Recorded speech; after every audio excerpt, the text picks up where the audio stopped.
तो ये अभी तक हम लोगों ने केवल सत्यनारायण की कथा सुनी, राम की कथा सुनी, कृष्ण की कथा सुनी, ब्रह्मा की कथा सुनी, सभी देवी देवताओं की कथा सुनी, लेकिन कभी जीवन में अपनी भी कथा सुनी कि ये हमको मनुष्य जीवन मिला तो किस लिए मिला।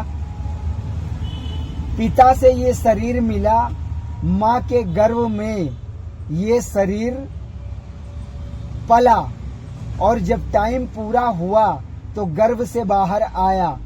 भगवान का तो सुना है कि अवतार होता है, भगवान प्रकट होते हैं, लेकिन भगवान है कौन? नर ही नारायण है कहा गया है ना। तो कौन नर नारायण है? वो नर नारायण है जिसने अपने जीवन को समझा, जिसने अपने जीवन को जाना, जिसने अपने आप को पहचाना, अपने स्वयं तक पहुंचा, अपने आत्मज्ञान की स्थिति में पहुंचा। उसके बाद में उसने आत्मज्ञान की अवस्था के बाद में उस परमानंद परम सत्ता परमात्मा जिसकी वजह से ये सूर्य चंद्रमा पृथ्वी आकाश पाताल है, उस तक पहुंचा जिसको ब्रह्म का ज्ञान कहा गया है। उसके बाद में अपने जीवन के सभी गलत कर्मों से मुक्त हो करके, जितने भी उसके जीवन के गलत कर्म हैं उनसे मुक्त हो करके, जब से इस पिंड पृथ्वी लोक मृत्यु लोक में आया, जब से जितने भी उसके क्रियाकलाप कर्म थे उनसे मुक्त हो करके मोक्ष की स्थिति में अपने जीते जी पहुंचा, जो परम सत्य में समाहित हो गया, जो परम शांति में समाहित हो गया, वो है भगवान। तो उस नर को नारायण कहा गया है, जिसको सतगुरु भी बोलते हैं। ठीक है। अब बात यह है कि लोग बोलते हैं भगवान का तो अवतार हुआ, भगवान तो प्रकट हुए। अरे तुम भी प्रकट हुए, हम भी प्रकट हुए, संसार के जितने मनुष्य हैं सभी प्रकट ही होते हैं। प्रकट क्या होता है? माँ के गर्भ से जब ये शरीर, पिता से शरीर मिलता है, माँ के गर्भ में पलता है और जब टाइम पूरा होता है तो गर्भ से बाहर आता है। शरीर ये स्वयं ही चेतन है, शरीर स्वयं ही चेतन है। गर्भ से बाहर आने के बाद में उल्टा क्यों लटकाया जाता है? उल्टा लटकाया जाता है गर्भ का गंदा पानी निकल जाए। उसके बाद में आत्मा इसमें अवतरित होती है, जीवात्मा। जीवात्मा अवतरित होती है, उसी को अवतार बोलते हैं। या आप बोल सकते हैं कि जीवात्मा प्रकट होती है, उसी को प्रकट होना बोलते हैं। ठीक है। तो जब वो अविनाशी जीवात्मा, इस शरीर नाशवान ये शरीर है, जीवात्मा अविनाशी है, जीवात्मा ही निराकार है। आप उसके बाद जब ये जीवात्मा ये अविनाशी नाशवान शरीर से मिलता है, तब ये बोलता है कहाँ आ गए, कहाँ आ गए। अगर वो अविनाशी जीवात्मा इससे ना मिला तब ये नहीं बोलेगा हम कहाँ आ गए, कहाँ आ गए, और ना घर ही आएगा। ठीक है। उसके बाद हम इस जीवन में फिर जब तक छोटे हैं, जब तक तो हम अबोध हैं, जब तक हमको किसी चीज से कोई लेना देना नहीं, कोई मतलब नहीं है। फिर जीवन में हमको बहुत से गुरु मिलते हैं। प्रथम गुरु हमारे माता पिता, फिर पड़ोसी भी गुरु मिल जाते हैं, फिर स्कूल टाइम में गुरु मिलते हैं, फिर कॉलेज टाइम में गुरु मिलते हैं। जीवन भर हमको गुरु ही मिलते हैं। लेकिन हम इस जीवन को जीते हुए सब कुछ इस जीवन का सीखते रहते हैं।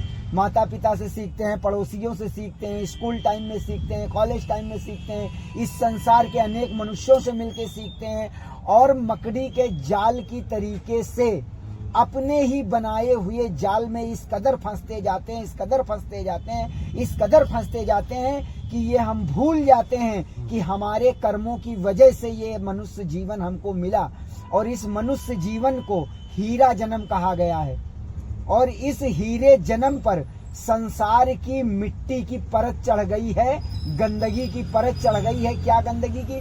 चोरी, बेईमानी, मक्कारी की परत चढ़ गई है। हमको क्या है ना, चोरी की आदत पड़ गई है, ज्यादा चाहिए हमको लालच की आदत पड़ गई है ना। और अभी क्या है कि हम 4 पुत्र बनाने के लिए 4 पुत्र बनाने के लिए हम अपने जीवन में सब कुछ करते हैं, सारे गलत काम करते हैं। लेकिन क्या हमको ये मालूम भी है कि शुरू से आप सुनते आ रहे हो कि जैसा करोगे वैसा भरोगे, जैसा बोओगे वैसा काटोगे। शुरू से सुनते आ रहे हैं, सभी लोग सुनते आ रहे हैं। तो हमारा कर्म ही प्रधान है, कर्म ही मेन है कि हम ये जीवन पा करके करते क्या है अपने जीवन में। और जब हम अपने जीवन में अपने किए गए कर्मों से परेशान होते हैं, क्योंकि हमको वो परमात्मा, हमको ये प्रकृति रिटर्न भी तो करेगी। अगर हम किसी बड़े से पंगा लेंगे तो वो तुरंत ही रिटर्न कर देगा, और अगर गरीब से पंगा लेंगे तो वो तुरंत नहीं रिटर्न करेगा, लेकिन प्रकृति रिटर्न करेगी, और प्रकृति रिटर्न करेगी तो ब्याज लगा के रिटर्न करेगी। लेकिन जब हम अपने जीवन में अपने किए गए कर्मों से परेशान होते हैं तो फिर हम दुआ तबीज वाले बाबा को ढूंढते हैं। क्यों ढूंढते हैं? क्योंकि हम अब परेशान हो रहे हैं अपने जीवन में, तो इस परेशानी से निकलने के लिए ढूंढते हैं जुगाड़। ठीक है, और जुगाड़ ढूंढने के लिए कभी कहाँ भागते हैं, कभी कहाँ भागते हैं, कभी कहाँ भागते हैं, कभी मंदिर में माथा टिकाते हैं। लेकिन वो परम पिता परमात्मा, वो परमानंद ना कुछ करता है आपके साथ, वो ना आपके साथ सही करता है और ना गलत करता है। आप स्वयं अपने जीवन के मीरा मालिक स्वयं हो, और आप अपने जीवन में जो कुछ करते हो सही गलत स्वयं आप करते हो। और आप जो सही गलत करते हो उसका जब परिणाम आपको मिलता है तो आप बचने के लिए इंतजाम ढूंढते हो, लेकिन इंतजाम कुछ होगा नहीं। जो भी किया है उसकी भरपाई करनी ही पड़ेगी। गीता में श्री कृष्ण ने भी कर्म का उद्देश्य बताया, राम ने भी कृष्ण का उद्देश्य बताया है। बहुत से संत महापुरुष जन्म हुए, उन्होंने भी, संत महापुरुषों ने भी यही चीज समझाया है कर्म का उद्देश्य, लेकिन फिर भी हम मान करके भी सुधरते नहीं है। अच्छा, ये जो हमारा रूप है, जिस रूप में हम फंसे, क्या हमको अपने आप से प्रेम है? अपने आप से प्रेम नहीं है, हमको इस शरीर से प्रेम है, इस शरीर की जरूरतों से प्रेम है, इस शरीर की जरूरतों से प्रेम है। और इस शरीर की जरूरतों को पूरा करने के लिए हम अपने जीवन में सारे गलत काम करते हैं, है ना? करते हैं कि नहीं करते हैं? और हम अपने जीवन में कभी अपने आप को समझा कि ये जीवन किस लिए मिला? तो ये जीवन मिला है अपने आप को पहचानने के लिए, अपने स्वयं की स्थिति में पहुंचने के लिए। जो तुम्हारा ओरिजिनल घर है यहाँ नहीं है, यहाँ तो कुछ समय के लिए आए हो। और इस जो ये रूप मिला है, मनुष्य जीवन जो मिला है, ये रूप कुछ दिन के लिए अभी है। और ये मनुष्य जीवन आपके कर्मों पे बहुत कुछ अच्छा कर्म किया तो मिला।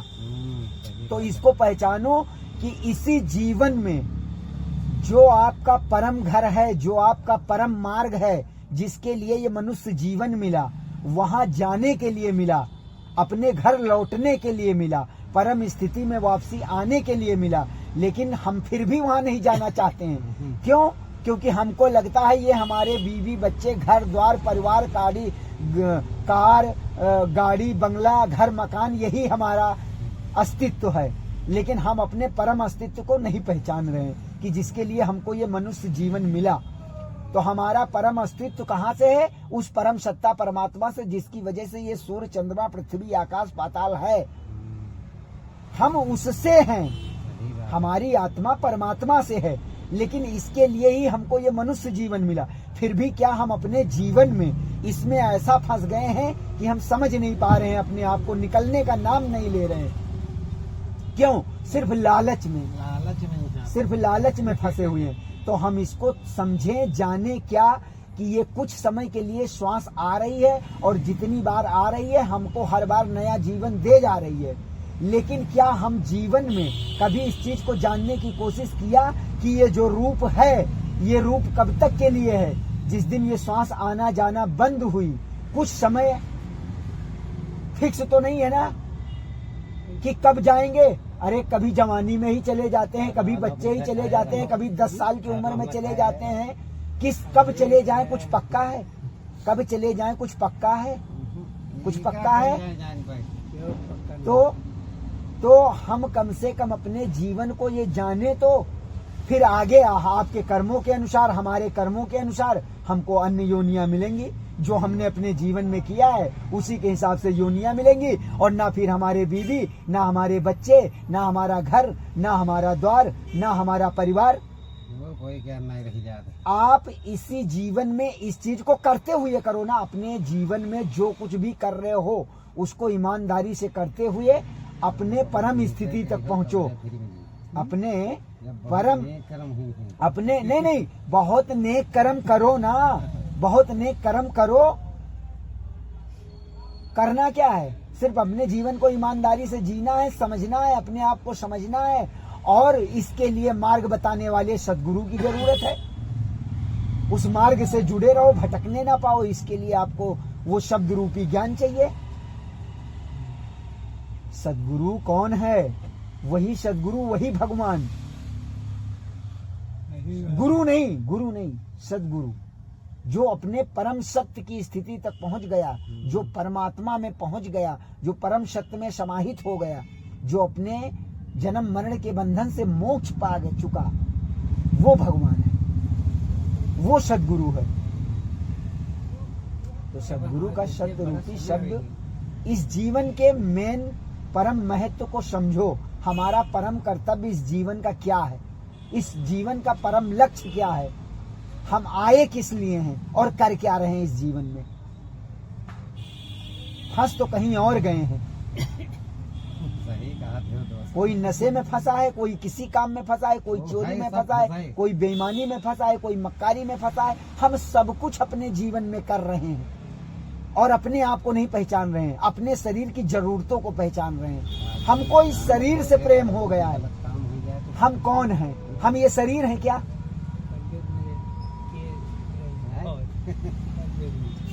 अरे आप ही आत्मा हो, आप ही परम सत्य हो। सब कुछ है लेकिन असत्यता को तो आपने धारण कर रखा है।